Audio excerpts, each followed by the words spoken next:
শুভ সকাল বন্ধুরা, চলো রান্নাবান্নাটা শুরু করে দিলাম। সকালবেলা উঠেই যেহেতু রান্নার কাজটা আমাকে ফার্স্ট করতে হয়, কারণ তোমাদের দাদাভাই খেয়ে দিয়ে তো চলে যায় ডিউটিতে 7টার সময় আর কি। তাই আমাকে ঝটপট করে রান্নাবান্নাটাই আগে করে নিতে হয়, করে নিয়ে কিন্তু বাকি সব কাজগুলো করতে হয়।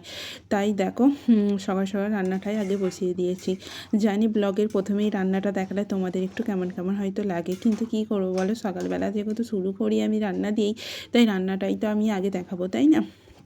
চলো আজকে কী রান্না করছি সেটাই তোমাদের সাথে শেয়ার করছি কিন্তু লাউ ডালনা। আর এদিকে দেখো রান্নাঘরটার অবস্থা দেখতেই পাচ্ছ। এদিকে কিন্তু রুটি করেছি, তার জন্য এরকম অবস্থা হয়ে আছে। আর এদিকে চলো কী রান্না করলাম শেয়ার করি তোমাদের সাথে। চাটনি করেছি, মাছের ঝাল করেছি, এদিকে কিন্তু বেগুন দিয়ে আর নিম পাতা দিয়ে ভেজেছি। নিম পাতা না, ওটা কী বলে, পলতা, সেই পলতা শাক দিয়ে ভেজেছি আর কি। ফাইনাল লুকটা দেখতেই পাচ্ছ। আর কড়াইতে কিন্তু লাউ ডালনাটা হচ্ছে আপাতত।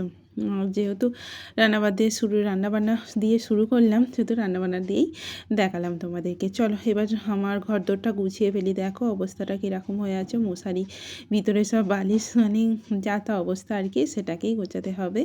এবার গুছিয়ে নেব ঝটপট করে। নিচে কিন্তু ফার্মটাও পাতা রয়েছে, দেখতেই পাচ্ছ, ফার্মটাও পাতা রয়েছে। আর এদিকে তোমাদের দাদাভাই দেখতেই পাচ্ছ খেয়ে নিচ্ছে কিন্তু ঝটপট করে। যেহেতু খেতে দিয়ে দিলাম, রান্নাঘরের পরিস্থিতি দেখো বেহাল হয়ে আছে। তোমাদের দাদাভাই খেয়ে ডিউটিতে বেরোলে আমি বাকি সব কাজকর্মগুলো আস্তে আস্তে সেরে ফেলবো। দেখো তোমাদের দাদাভাই কিন্তু টিফিনেই কলার খোসাগুলো কেন নিয়ে আসছে জানো, যেহেতু রুটি খায় কলা দিয়ে টিফিনে, আর তরকারি দিয়েও খায়। আর দেখো এই গাছের গোড়াতে দেওয়ার জন্যই কিন্তু নিয়ে আসে। আর দেখো আমার খুব সুন্দর গোলাপ ফুলটা কত সুন্দরভাবে ফুটেছিল আর ঝরে পড়ে গেছে, দেখতেই পাচ্ছ। এদিকে দেখো নতুন একটা গোলাপ গাছের কুঁড়ি এসেছিলো, সেটাই কিন্তু ভালো করে ফুটে গেছে, দেখতেই পাচ্ছ। আর দেখো আর কালকে এই পুকুরের মাছগুলো কিছু কিছু মাছ কিন্তু মারা যাচ্ছিলো, জানি না কেন, অন্য পুকুর থেকে নিয়ে এসে ছেড়েছিল বলেই হয়তো। দেখতেই পাচ্ছ গোলাপ গাছে কুঁড়িটা কত সুন্দরভাবে ফুটছে। এবার আকাশে দেখো দুটো পাখি তো উড়ে যাচ্ছে। আর পুকুরে বললামই তো, পুকুরের মাছগুলো কিছু কিছু একটা দুটো মাছ দেখছি মরে গেছে।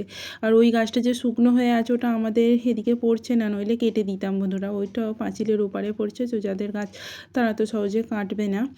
আর এদিকে দেখো যেহেতু থাকে না আর কি, বাড়িতে কাটবে না। চলো গাড়িটাও তো বের করে নিয়েছি। কেন বের করেছি বলো তো বন্ধুরা, মেয়েকে কম্পিউটারে নিয়ে যাওয়ার জন্য, সেই জন্য গাড়িটা কিন্তু বের করে রেখে দিয়েছি। আর দেখো ইনি আসছিল তোমাদের তারপরে, যেহেতু ডিউটিতে বেরোচ্ছিলো, ভয়তে আসতেও পারছিল না। আমি আবার ডেকে বিস্কুট দিলাম, বললাম খেয়ে যা আর কি, যেহেতু এসেছিলো আবার ভয়ে চলে গেছে। তাই এদিকে চলো বিছানাগুলো ভালো করে গুছিয়ে নিই, ভালো করে গুছিয়ে ঝাঁট দিয়ে পরিষ্কার করে নিই, কারণ বাসি কাজগুলো তো আর ফেলে রাখলে হবে না, যেহেতু রান্নাবান্না সারা তো হয়ে গেছে।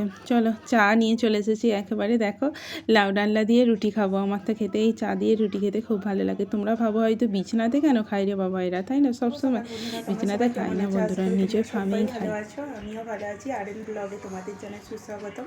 আর দেখো রেডি হয়ে গেছি, আমার মেয়েকে নিয়ে যাবো আমি কম্পিউটার সেন্টারে, তাই জন্য রেডি হয়ে গেছি। আর ওদিকে কিন্তু গাড়িটা বের করে নিয়েছি। চলো মেয়েকে দিয়ে আসি, তারপর আবার তোমাদের সাথে কথা হচ্ছে। চলো চলে এসেছি একবারে মেয়েকে নিয়ে কম্পিউটার সেন্টারের কাছাকাছি। একটু হেঁটে যেতে হবে, গাড়িটা ওখানে রেখেছে, যেহেতু এখানে প্রচণ্ড ভিড়, সেই জন্য আর গাড়িটা এখানে নিয়ে আসি না। এখানটা একটু হাঁটা পথ, একটু হাঁটলেই সামনেই কম্পিউটার সেন্টার।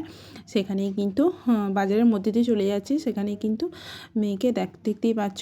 আর একটুখানি গেলেই সামনেই পড়ছে কম্পিউটার সেন্টারটা, সেখানেই কিন্তু মেয়ে চলে যাবে, দিয়ে আসবো। পারাপারের জন্য খুবই ভয় লাগে, কারণ এপার থেকে ওপারে যেতে হবে, তো তাই আমি কিন্তু সঙ্গে আসি।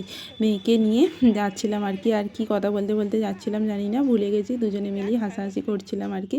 চলো দিয়ে এসে আমি কিন্তু দিয়ে আসলাম, দিয়ে এসে বেরিয়ে যাচ্ছি আর কি, আবার আসবো। এই নার্সিংহোমটা দেখতে পাচ্ছ, এখানে কিন্তু আমার মাও ছিল 2021-এ। যাই হোক, সেই কথাটা আর বলার নয়।